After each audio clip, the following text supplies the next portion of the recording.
pasien kujang yang kebetulan saya rawat itu juga pernah dites uji metalurgi atau apalah istilahnya itu, karbon, nggak tahu. Jadi penamaan kujang hingga nanti kita menemukan bentuk kujang itu akibat dari cara berpikir, sikap mental, bahkan spiritualitas.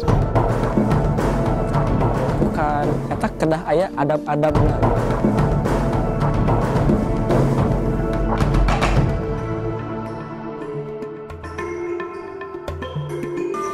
Lalu kaitannya dengan kujang, kalau kita lihat bentuknya,